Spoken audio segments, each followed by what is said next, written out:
مولانا صاحب یہ جو کمیٹی کی جو سفارشات آئی ہیں اس کمیٹی کے آپ بھی ممبر تھے، اس پہ یہ دستخط آپ کا ہے؟ یہ جو آپ لوگ دستخط آپ کا ہے کہ لفظ چھیڑ کے مسئلے کو آپ کیوں گمبھیر کرنا چاہتے ہیں؟ جی دستخط ہم نے کوئی چوری چھپے نہیں کیے، ہمارا ایک طریقہ کار رہا ہے، اور وہ طریقہ کار یہ ہے کہ ہم نے اس کو سیکرٹ رکھنا تھا، اور یہ ان کیمرہ تھا۔ ہمارے تحفظات کے بارے میں ہمیں بارہا یہ کہا گیا کہ باہر کوئی چیز نہیں جانی چاہیے۔ ہم نے کہا صاحب پھر ہم دستخط کیسے کریں؟ فرمایا کہ آپ نے تحفظات جو ہیں پارلیمنٹ میں دینی ہے۔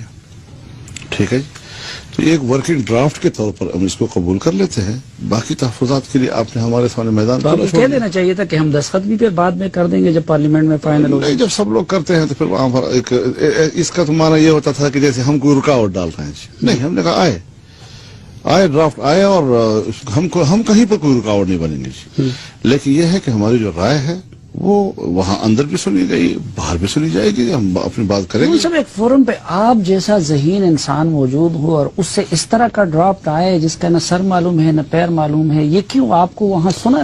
لیکن آپ لوگوں نے بھی کوئی ڈائریکٹ کوئی واضح لائن تو نہیں دی ہے نا؟ مثلا اگر ڈرون ہماری مرضی کے خلاف ہو رہے ہیں تو ان سفارشات میں جب آپ لوگوں نے سلالہ پہ امریکہ سے معافی طلب کی ہے تو ڈرون پہ کیوں نہیں کی؟ یہ سوال ہمارا ہے، یہ آپ مجھ سے نہ کریں، یہ ہم نے سوال کیا ان سے۔ جی آپ کا تو دستخط ہے، اس لیے میں آپ کو فضل الرحمان صاحب۔ مولانا صاحب یہ جو کمیٹی کی جو سفارشات آئی ہیں اس کمیٹی کے آپ بھی ممبر تھے، اس پہ یہ دستخط آپ کا ہے؟ یہ جو آپ لوگ دستخط آپ کا ہے کہ لفظ چھیڑ کے مسئلے کو آپ کیوں گمبھیر کرنا چاہتے ہیں؟ جی دستخط ہم نے کوئی چوری چھپے نہیں کیے، ہمارا ایک طریقہ کار رہا ہے، اور وہ طریقہ کار یہ ہے کہ ہم نے اس کو سیکرٹ رکھنا تھا، اور یہ ان کیمرہ تھا۔ ہمارے تحفظات کے بارے میں ہمیں بارہا یہ کہا گیا کہ باہر کوئی چیز نہیں جانی چاہیے۔ ہم نے کہا صاحب پھر ہم دستخط کیسے کریں؟ فرمایا کہ آپ نے تحفظات جو ہیں پارلیمنٹ میں دینی ہے۔ ٹھیک ہے جی، تو ایک ورکنگ ڈرافٹ کے طور پر ہم اس کو قبول کر لیتے ہیں، باقی تحفظات کے لیے آپ نے ہمارے سامنے میدان کہہ دینا چاہیے تھا کہ ہم دستخط بھی پھر بعد میں کر دیں گے جب پارلیمنٹ میں فائنل ہو جائے۔ جب سب لوگ کرتے ہیں تو پھر وہاں پر ایک اس کا تو معنی یہ ہوتا تھا کہ جیسے ہم کوئی رکاوٹ ڈال رہے ہیں۔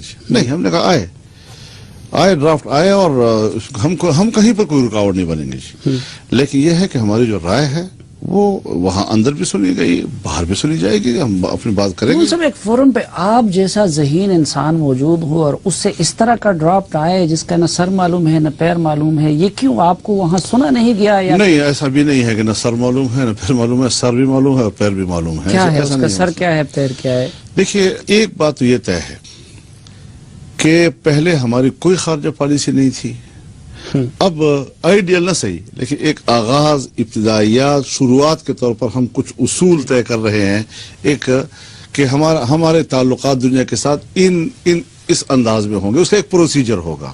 یہاں پر غلطی ان سے یہ ہوئی کہ انہوں نے خارجہ پالیسی کے اصول، اس کا طریقہ کار اور معروضی چیزیں وہ ایک ہی وزن میں اور ایک ہی پیرائے میں رکھ دی۔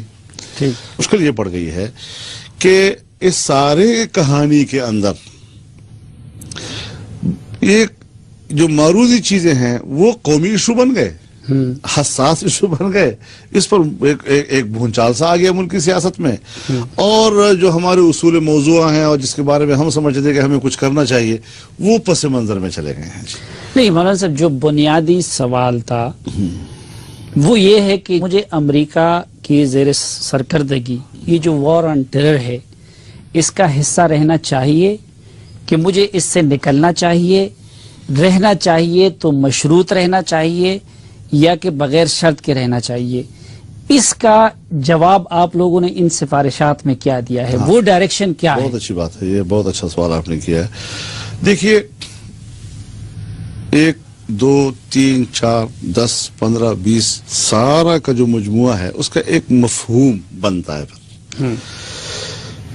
میں بھی ایک آپ کی طرح ایک طالب علم ہوں، میں بھی ان چیزوں کو سمجھتا ہوں۔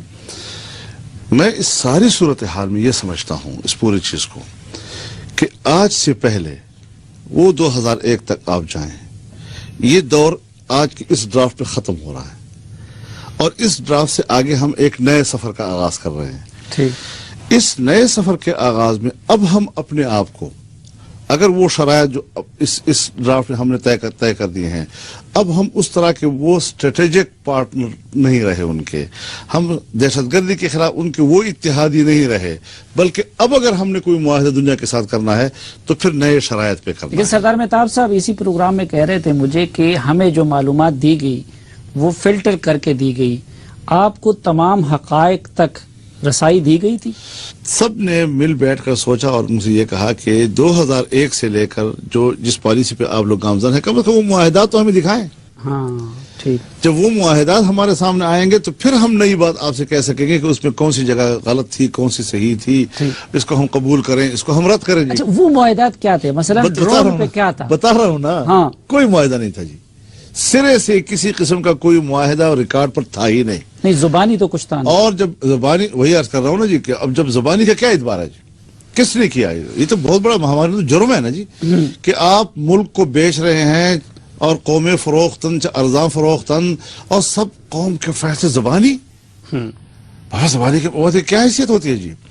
چنانچہ اس وقت انہوں نے کیا عجیب بات کی ہے کہ جتنے زبانی معاہدات تھے آئندہ کوئی زبانی معاہدہ نہیں ہوگا.